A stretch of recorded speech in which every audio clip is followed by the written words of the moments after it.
So about 10 years ago, I saw this weird PlayStation TV 3D thing at my local GameStop, and I pretty much ignored it. The most prominent feature being touted was 3D, and even when 3D was kind of a big deal at the time, it was just never really a feature that interested me. Now to be fair, it also had this other technology called Simulview, where you and a buddy could both see two different images playing a local co-op game on the PlayStation 3D TV at the same time, but that would be if you were both willing to don those glasses, and it wasn't a feature that much appealed to me then, and it's not a feature that much appeals to me now. But after looking at it a little bit more closely, it did hold some appeal to me. Mostly it's just sort of a general purpose, good looking display upon which I could get a crisp 1080p image for consoles that I was playing at the time.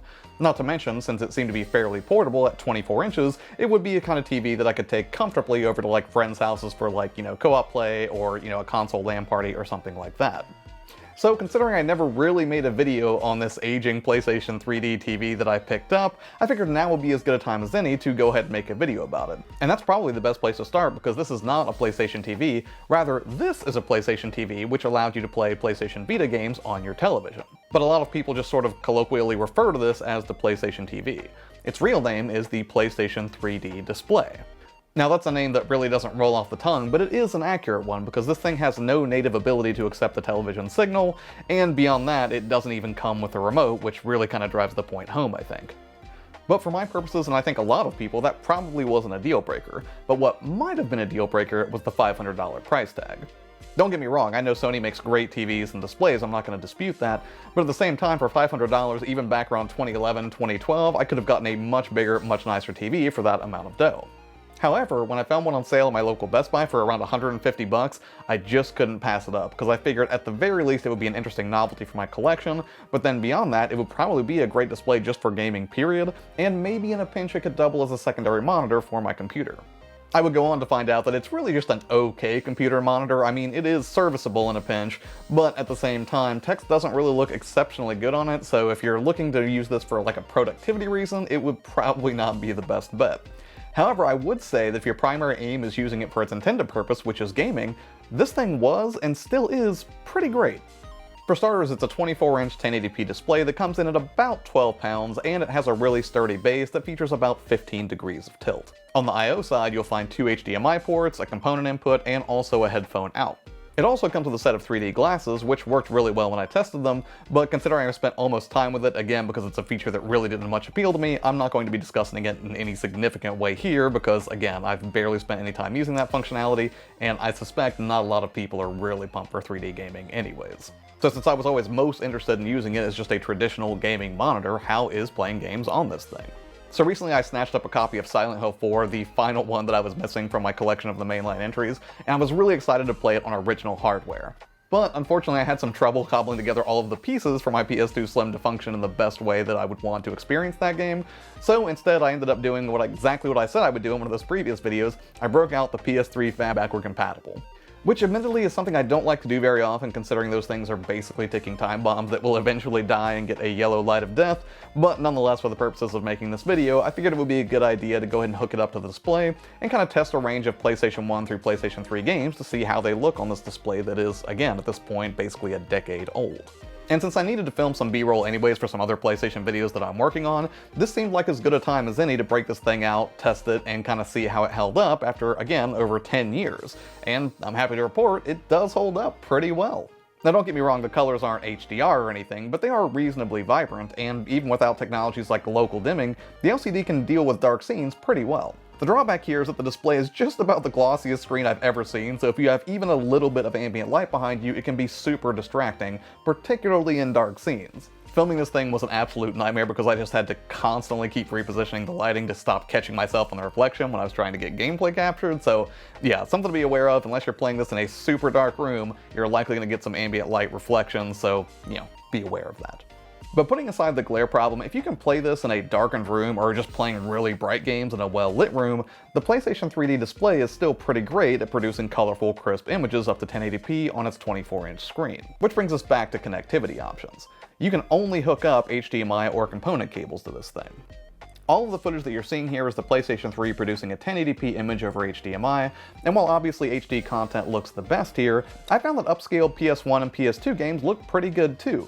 Sadly, I don't have a CRT or anything, and even if I did, I've not yet started looking into things like SCAR cables or upscalers to improve the output on older consoles. Clearly, a 1080p display isn't ideal for the PS1's native 240p output, but if you aren't the type to get bogged down by nuanced technical detail, it's still a pretty sharp image compared to, say, using the composite cables on a giant LCD or something like that. It had been a while since I hooked up a PS3 to see how PS1 or PS2 games looked on it over HDMI, but they still look pretty good, and I imagine that's true even if you're not using the PlayStation 3D display. But I did play around a little bit with the smoothing options, turning them off and on, and in some cases I think it did improve things a little bit, as long as you don't mind that softer look, but in other cases I thought it was best just to sort of leave it the sharp image that was being natively displayed. But putting aside PS1, 2, and 3 for a moment, how would something even older look on this display? So just for fun, I decided I would go ahead and hook up the Analog Pocket dock to this and kind of get a look at how some of those OG Game Boy, Game Boy Color, and Game Boy Advance games would look, and I have to say, pretty tasty good. Original Game Boy games with their chunky, razor-sharp pixels really pop with definition, and Game Boy Advance games too look clear and vibrant on a 1080p display that matches the dock's output resolution. Now, I would say a lot of the quality that you get in this configuration is probably more on the side of Analog's engineering than necessarily like, the excellent signal handling by the PlayStation 3D display, but nonetheless, if you have an Analog Pocket and you want to hook it up to something like this, looks pretty good. So I've talked about a lot of the advantages already, mostly that the colors are pretty vivid, the blacks are pretty good, but there are a few cons, one of which I already mentioned is that hyper-glossy display really does just reflect everything, including fingerprints if you manage to touch the display, which isn't ideal. But then also one of the things I don't like is that even though it didn't come with a remote and it's not like a deal breaker for me, the buttons for the menu can be kind of annoying to navigate, especially because they're on the back of the unit, so it's kind of hard to make sure that you're touching the right thing, and the only button that's distinguished at all is the power button. And even though the 3D display gives you some pretty fine-tuned control over how you want the picture to appear, navigating it using those buttons really is kind of a pain. But if you can live with those drawbacks, it still does produce a really punchy picture in a really sleekly designed package that sort of looks like a big old PSP Go. So is this worth it today? I would say maybe. If you can find a good price on it somewhere super cheap, then yeah, I would say go for it. At the very least, it's an interesting collection oddity from Sony's hardware repertoire. But it's not necessarily going to be better than anything you could buy at a comparable price today. I would not pay like $500 or $600 for this today. I think that would be completely insane. However, I'm guessing that prices on this will gradually start to creep up, again, as just sort of a collection oddity more so than on the strengths of its technical merits. But again, if you run across it cheap somewhere and you really are just looking for a decent desktop solution for a dedicated monitor to play things like PlayStation 3 or Xbox 360, or, as I even showed, the Analog Pocket in a dock, it does punch out a pretty good image. So on that merit, I think it is worth it. Again, only if you can find it at a decent price. I would not go out and overpay for something like this, because you could probably find a way better display in that price range and around that screen size from, a top-tier manufacturer today.